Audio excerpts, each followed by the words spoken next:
Now, we continue with Part 2 of Paradise by Laura Maria Sensabella, directed by Annalise Erikson, starring Jeff Marlow and Medalion Rahimi, produced by LA Theatre Works.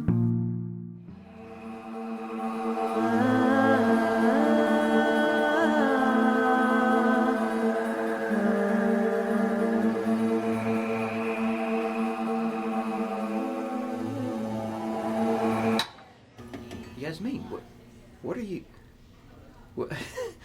What are you doing sitting here in the dark? Yasmeen, are you tired? Are you sick? Did something happen? What can I... Here, take my coffee. What is the matter?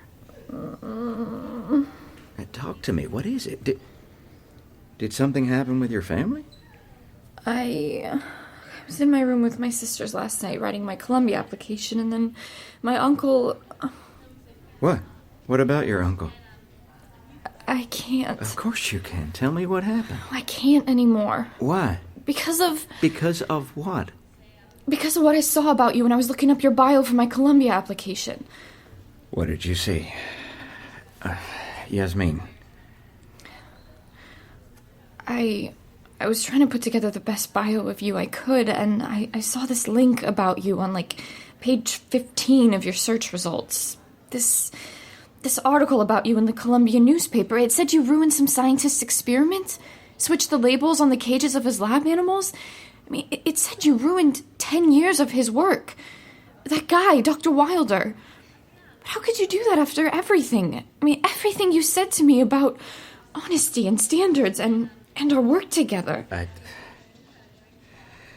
never told you because it's private, because I felt it had no bearing. Were you jealous because he took your dating idea? No, this is way before. If I tell you something about me and let you ask me any question, anything you want to know, will you tell me what happened with your uncle last night? I loved someone very much, and he took her away from me. I sacrificed many things for her, gave up many things to be with her. Like what? My wife, my children. You have children? Yes. Theo and Amelia, ages 8 and 10 at the time. How can you have children? After about a year of what I thought was bliss, she left me. Well, there's not much point in going on. Finita la commedia. So you messed up his experiment to get back at him? Yes. And that's why they threw you out? Yes. No. Partly. There were threats. I threatened to... to kill him. I said in anger, I assure you, said only in anger, but unfortunately said publicly and convincingly at a departmental dinner.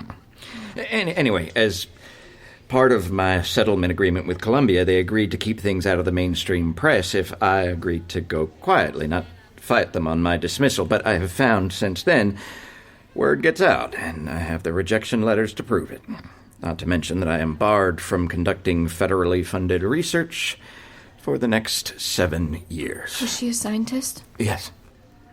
A colleague. Her specialty is animal behavior. We spent hours together in the lab, hours in coffee shops, restaurants, bars, talking, endlessly talking. Do animals love? That was the question that brought us together. Pretty funny. Is she the Kim that you dedicated your book to? Yes. Now, are we, Why didn't you tell me you had kids? It never came up. My dad used to mention us even if it had nothing to do with anything. Yasmeen, I am an awkward father at best. My rise in science did not come easy to me. I was away from home a lot, in the lab, conferences, fellowships. I always thought because I was away so much that my kids would not... But the look on Theo's face when I left, the elevator doors closing on that little boy's face, God.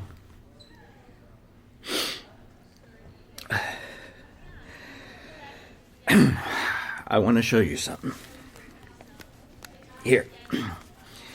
This email.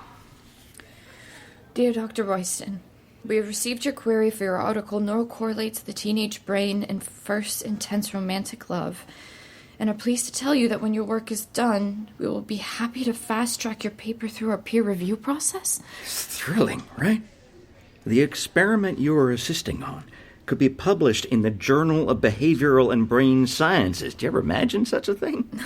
As a possible end to my blacklisting, possible viability again in a university setting. You see, Yoshi at Queen's College, well, I did not even get one other reply to our... It used to be when I came calling, scientists jumped at the chance to collaborate with me, but my old department has a long arm, and they control prizes and peer reviews and money. But despite this, Yoshi has mentioned that a scientist in his department is leaving, and there might be room for me. Did you tell the editor anything about me? No, why should I? He doesn't know you from Adam's cat. But I was a big part of... Well, this is how science works. You have a primary investigator who guides the other young scientists in his lab. It is the primary investigator, me, who has access to the best journals, so... But I've seen articles where they mention the grad student. But you are not a grad student. I said I was treating you like one, but you are still a high school student, and it would be unheard of in a major... Now, I explained the rules to you from the get-go. This is my project. I will be the one analyzing the brain scan data and teaching you along the way, and I will be the one writing the article along with Yoshi. But I will also write a stupendous recommendation letter for you to Columbia. It is there that I will talk about how, with my prompting and in reaction to my work, your mind has made great leaps, but it is I who will be taking this work further in many directions that you have yet to even dream of. Now, I'm being blunt now, but if you can't take it, you should... I can take it. Good, because... Well, that is what I hope, because science is a bit Darwinian, if you know what I mean. Yeah. So is everything okay now between us? Are we straight? No, everything's not okay. Samir's coming this weekend. I thought you said he wasn't coming till after graduation. I thought so too, but then... Last night, my uncle and Abdullah, they were at the mosque together, and I don't know if Abdullah said anything. What, about our experiment? Because you were talking to boys in the cafeteria about it? Yes, but if everyone knows Samir and me are intended, if we make it public right away, then maybe my uncle thinks Abdullah won't talk. So what did you tell him when he said Samir was coming? I didn't say anything. What are you going to tell him? Yasmeen. I can't think. Yes, you can. No, I need you. I need you to decide for me. That's why I came. I can't figure this out by myself. But now I feel I have nobody. Why do you feel you have nobody? I'm still here. I'm still working with you. You tell your uncle. You tell him. You say, I need more time. I cannot decide anything till I graduate high school at least. I need more time. What are you going to say to your uncle? Yasmeen, look at me. What is it that you want out of your life? I need more time.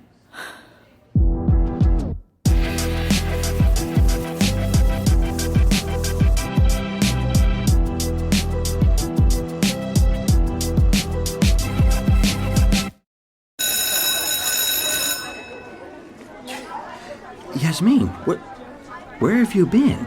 You haven't been in class for 3 days. The things that were going through my mind, I thought... What? You thought I was locked up in my room? My family would never do that to me. No, of course not, of course. But you said Samir was coming, and I thought maybe you were angry at me. Why would I be angry at you? I don't know. I almost called your house. You can't. I know. Why are you standing there? Come on in. Tell me what happened, please. I assume that since you are here, that your uncle, that things went okay? Mm-hmm. Well, that is good news. Very good news. I have news for you, too. While you were away, Ms. Inez and I arranged to transport our selected students to Queen's College for the scans next week. Thank you. Well, I was worried, and I thought it best to keep things moving on our work together. I'm glad you did. Good. And one more thing. While you were away, just out of curiosity, mind you, I picked up the Quran. You did? Well, what did you think of it? Well, there is a lot of talk of hellfire. Enough to warm the heart of any southern preacher. But that's not all that's in there. No, that's not all. You're absolutely right. There's a lot of parallels with the Bible. The stories about the prophets. And about how to live? Yes, about how to live, about kindness, and about giving to the poor. And about equality among all people. You could hear how beautiful that is, right? Well, the message, like you said... No, the words. Muhammad, peace be upon him, he couldn't read or write, but God's words that came pouring through him, they were poetic. Some of the greatest words ever. Maybe you can't hear that in English. I think that's it. I think you can't. You have to hear it in Arabic. I mean, the sound of it, the longing for God, it's like you're crying for Allah, to have Him fill you. وَإِذَا رَأَيْتَ ثَمَّ رَأَيْتَ نَعِيمًا وَمُلْكًا كَبِيرًا عَلَيْهِمْ ثِيَابُ سُندُسٍ خُضْرٌ وَإِسْتَبْرَقٌ وَحُلُّوا أساوير من فضة سسقاهم ربهم شرابا طهورا إن هذا كان لكم جزاء وكان سعيكم مشكورا.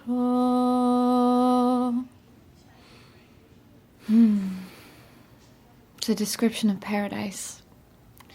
Do you want me to Do not say a word. Do not even tell me what it means. I'm glad you could hear it. I have something to tell you. Something good.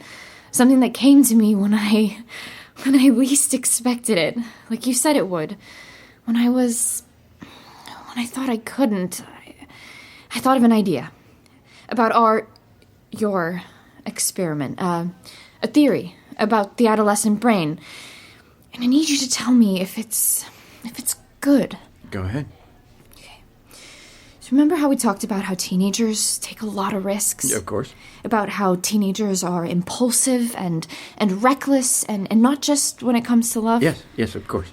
And you said this experiment needed to change the ground underneath. How we walk. Yes, how we think. Change how we think. Open up new areas of inquiry and more possible therapeutic uses. So I kept trying to flip the problem. I'll think the opposite, like you're always saying. Good. And I was thinking, what if it's not that us teenagers underestimate risks, like everybody says? What if we overestimate rewards? That is interesting. That is an interesting way to think. It's because our brains are exploding with dopamine, right? Yeah, more than you've ever had and more than you will ever have again. Well, except maybe in times of danger or great distress. So we think, people my age, because dopamine makes you, really overexcited, we think more great things are going to happen in our life. I mean, everything is so big. We think we're going to have the most amazing future in the world, and we think we're going to have the biggest love, and it's what gives us a lot of strength for our future, but it's also what gets us into a lot of trouble. Okay, so what are you trying to say? What if you could make up an experiment where you show how teenagers act when they think there is a reward, a big reward, and when they don't think there is a reward? I mean, would we take so many risks? You said we had to show how the teenage brain works, how it learns. Yeah, but... Well, think of our class. I mean, are they trying to get your attention or each other? Each other, definitely. They're willing to wreck their whole future because of how why are you talking about wrecking futures What if you again? had a kid play video games? Video games? If you wanted to test this theory about how teenagers overestimate things. Something that you could do, that you could measure. Because video games have a score. Exactly. Something like Call of Duty Advanced Warfare. That's a game. And you could scan their brains first when they're playing by themselves, and then when they think someone from their class, another kid their age, is watching them. Peer approval. And what if you could compare it to the same thing when adults play the game? You think teenagers would take more risks during the game when someone is watching them? I mean, it's like that for everything we do. If we think there is a reward, we'll just jump off a cliff to get it. We overestimate. Yeah, but adults do that too. Some adults, but teenagers do it more. Overestimate rewards. Like what we'll get out of love. That is good, but there is one small piece missing. It's therapeutic. What is that on your ring finger? Please be happy for me. That is what Don't feel bad, Dr. Royston. This is a good thing. How is this a good... It was like a Ramadan feast when Samir and his mother came. What? My aunt set up the big folding table so there was room for everyone to sit and laugh, and everybody was just assuming Samir and I mean, they just assumed. What did they assume? Because he's a good man. And I thought he's very good looking, and he'd like to study engineering, but, he has to make a living. What? And just when my aunt was laying out the stuffed cabbage leaves, my uncle said, Yasmeen wants to go to college. What do you think of that, Samir? I mean, he was testing him. And just in that second, I just loved my uncle so much. And he looked just like my dad. Yasmeen. And everybody, they turned to Samir, and he's got these wide, clear eyes, not like the Arab-American guys around here who are always trying to be gangsta. And he said, I hear Yasmeen likes science. It would be good to have a nurse in the family. A nurse? And I didn't say anything then because I wanted to think. Didn't you see what they were doing to you? What did you need to think about? I looked at my sister Fatima, and ever since my mom and dad died, she's been the worst with depression, and she needs me a lot. And I saw how old my uncle looks because he's doing all these outdoor construction jobs, and they're trying to support us all, and it's too much for him. And him and Samir, they were kicking around a soccer ball after lunch, and Samir even looked like he could be my uncle's son. You see, we're supposed to be like a cloth, like the individual threads in a beautiful cloth. We're supposed to weave together, and that's what I want, to be a part of that fabric, where all of my memories are, with all the people I've grown up with and known. So I'll become a nurse. And I said to my uncle, yes, and he said, we'll put it in the marriage contract that you go to college and that you can work. Don't worry, Habibti.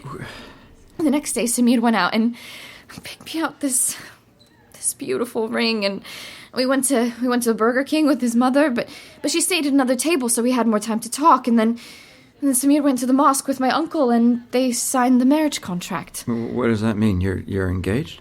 Married. What? We don't live together till we have the walima, the wedding party, sometime next year. But we're already married. In religious law and American law. You're married? Please don't feel bad, Dr. Royston. What? Did you, Did you have interesting conversations with Samir at the Burger King? Maybe there are more important things than interesting conversations. And yes, I had an interesting conversation with Samir about the brain. I mean, he didn't really understand, but he was really interested, and that's when I got the idea about overestimating rewards. When you were sitting there? Yeah, because I was thinking about a life in science. That I'm overestimating the reward. You did this to punish yourself. You told me you can be almost 40 before you get your own lab. And all that time you're working for someone else, if you're lucky, hardly making any money, and you're scrambling to do original research and to get published, and people are jealous. Well, what job doesn't have crap to put up with? You don't think you'll have to put up with idiocy if you're a nurse? But if being a scientist is your passion, if it's your calling, how can you run from it? Don't you see you'll be miserable? And I was thinking about love. How everybody overestimates that reward. Not everybody. Some people are quite happy. Some people live happier, fuller, richer lives because of it. But no one knows if they're going to get that love. No one knows. So it's a really bad thing to bet on.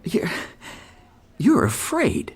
You're afraid to get out there and live. That is not it at all. You still only see things Okay, so that's the end of our experiment together? The end? Why? Why would I continue with you? You're not going to Columbia. Can't I just do the experiment with you because I want to know how it turns out? Because I promised all the kids that I would... You mean just out of scientific curiosity? Yes. No. That'll be faster and easier for me to do it without you. All that subterfuge Ms. Inez was going to have to go through to get permission from your family, it's not worth it. I see. You'll be, going to a community college, then? You'll bunch all your courses in a single day so you can get them over with, so on the other days you can help to support your family? There is one bright spot here. There is? Even if you cannot achieve your own dreams, you will raise your children.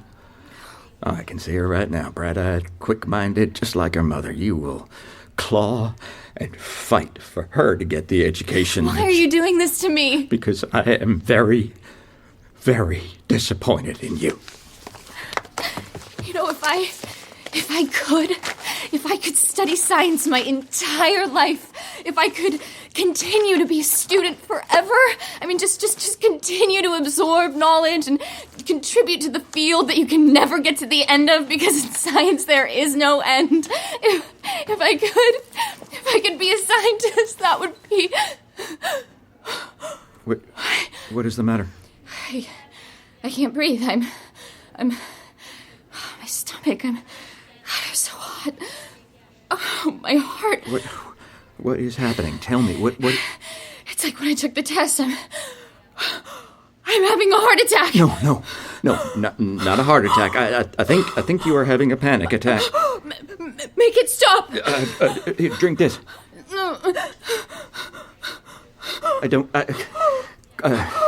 Close your eyes. Breathe deeply. I'll call the nurse. No, I no, must. No, just... What? I'll do anything. Talk to me. Just close the door. Of course. I won't leave. Tell me things. Show me what's happening in my brain. Not now. It helps me to... I'm so afraid. Don't be. I'm so mad. Get it out. Let it out. How could they do this to me? How could they?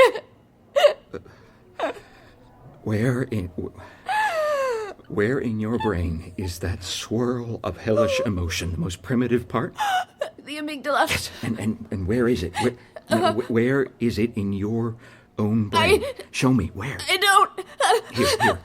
Here. It's here. Right here. If we were to push a pencil 2 inches in, your portal to thousands of years, your connectedness with... Simplicity and unity. And what is calming you now? Telling you that there is nothing to fear, that we have nothing to fear? Here. Your prefrontal cortex, it reasons, it tells us we will stand our ground. For what will be lost? The elegance of all of evolution, which has led to you. I don't want to be lost. Have faith in me, Yasmeen. I will help you. Promise me you'll have faith.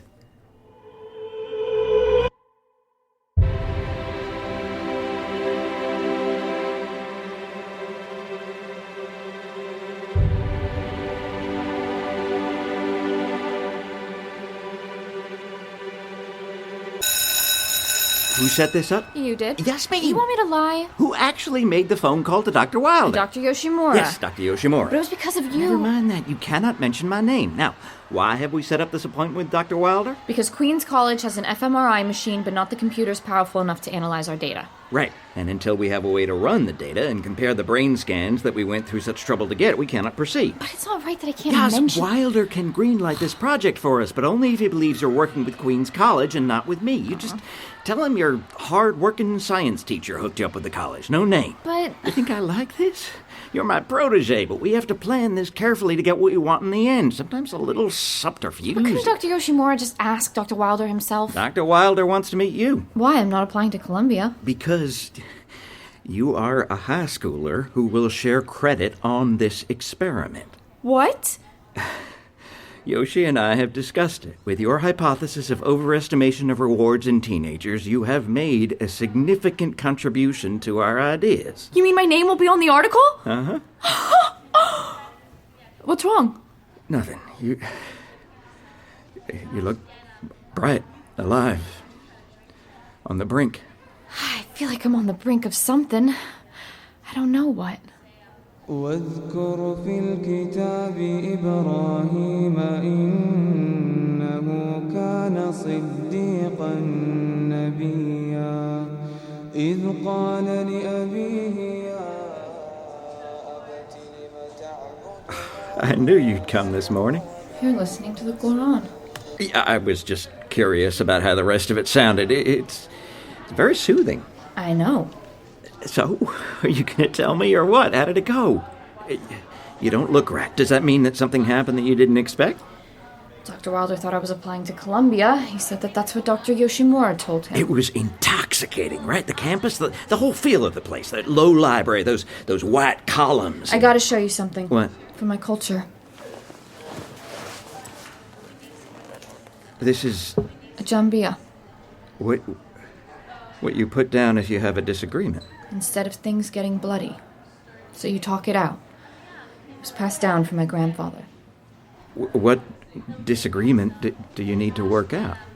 When I was little, I used to sit on my abi, my dad's lap, and he would tell me stories about kings and fairies and evil spirits. And I would imagine that I had a jambia around my waist. I even asked my dad if when I grew up I could wear it to fight off evil spirits too. But he said only men could wear it. He said if my mom and him had a baby boy, the jambia would go to him. How did that make you feel? Like if I had a little brother, I might have chopped his head off with it. But before my dad died, I used to take care of him a lot. The doctor showed me how to give him injections and would make sure he had, like, water, and I would feed him a little and change his bed and, you know. One day, he made me, like, put my ear close to his mouth, and he said I was worth 10 sons to him. After he died, my mom said that he wanted me to have this. Only me. And now I want you to see it. Okay, but Because it's where I get my strength from.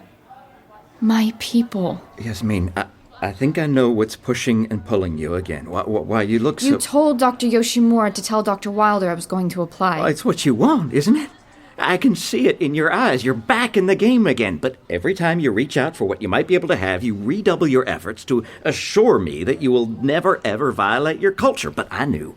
Once you saw that campus, once you got a taste, you would kill to get back there again. Am I right? I'm right. Now, I've been reading up on your culture, on your type of marriage, and from what I can tell, I know it can be troublesome to divorce at this juncture, but since you haven't consummated, it's not as bad. What are you talking about? You're applying to Columbia. Of course you're going to get a divorce. Dr. Wilder said that they're looking for bright Muslim-American young women at Columbia.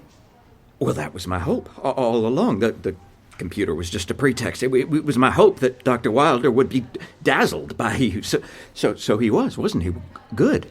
I had a different picture of him from what you told me. No, he's very smooth, soft-spoken, beautiful black hair, always glossy. It's only after you get to know him. But that's besides the point. He's useful to you for the time being. He can get you in. So what did he say?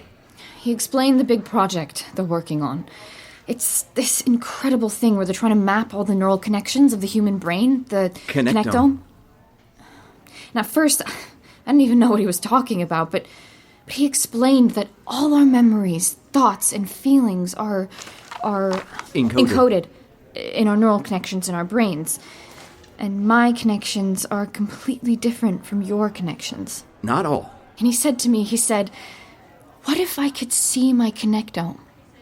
Would I be seeing myself? And it blew your mind. And then I told him about my idea. I mean, I couldn't help it. I just started talking about the adolescent brain, and right in that moment, I came up with the last part of my idea, right on the spot.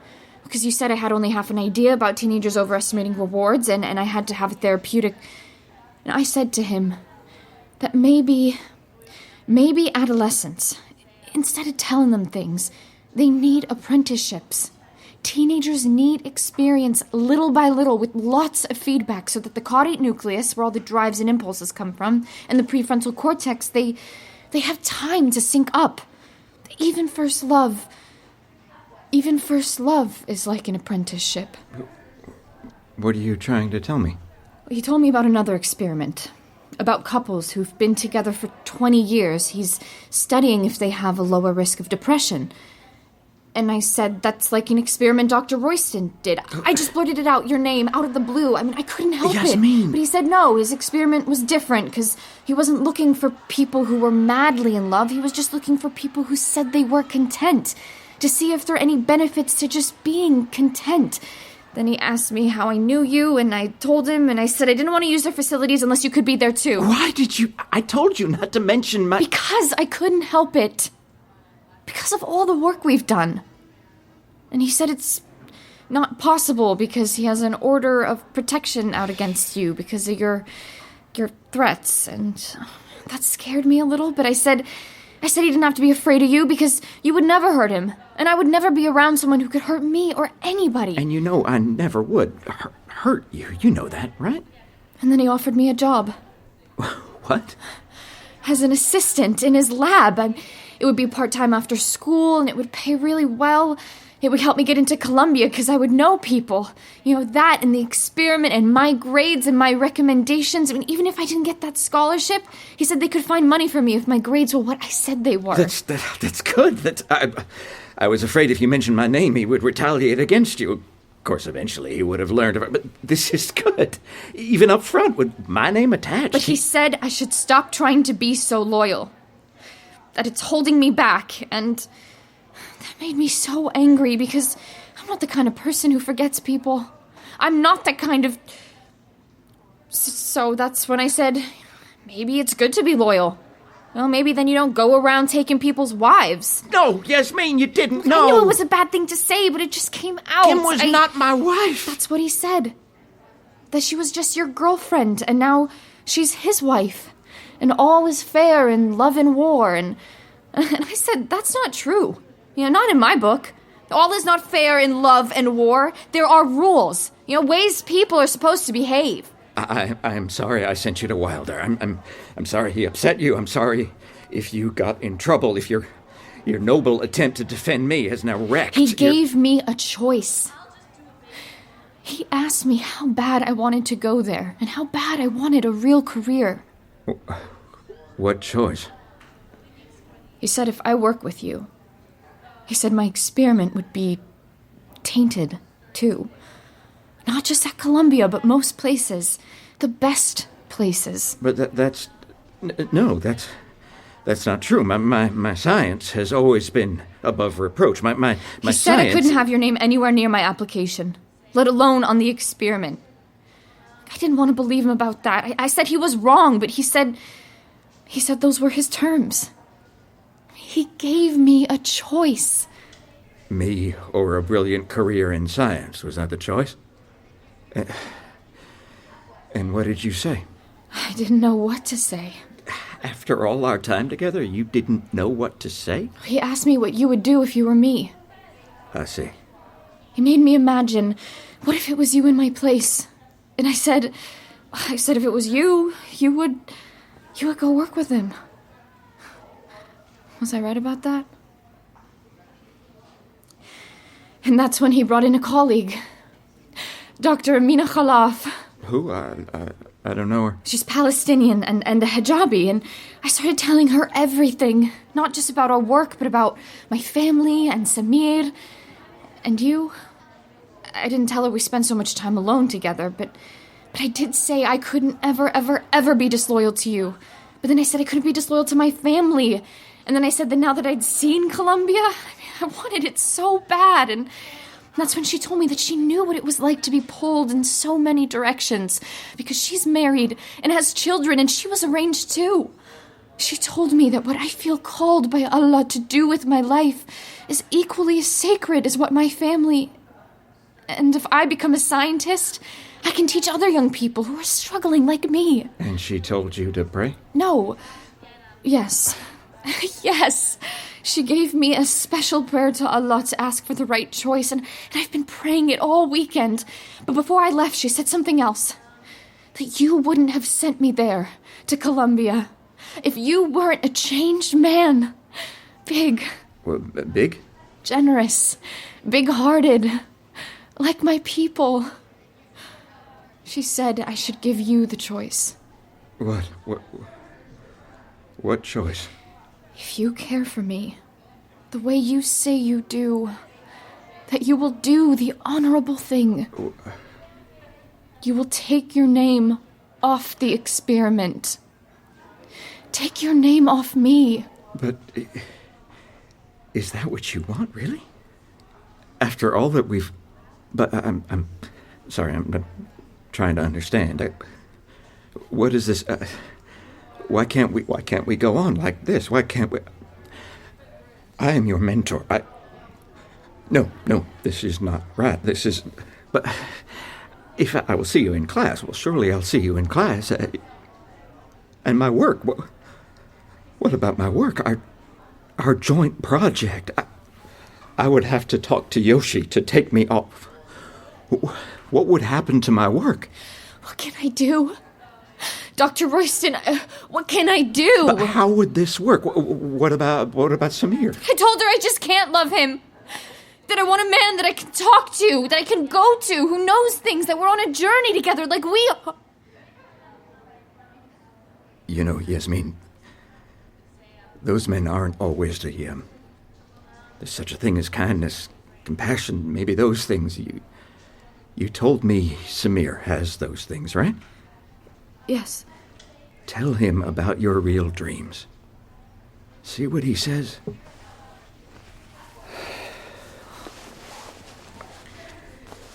Here, take this back to your family. You'll take your name off? If that is what you wish.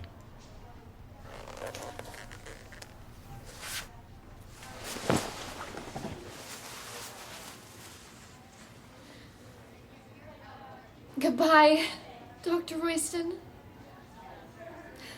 You have met all of my overestimations.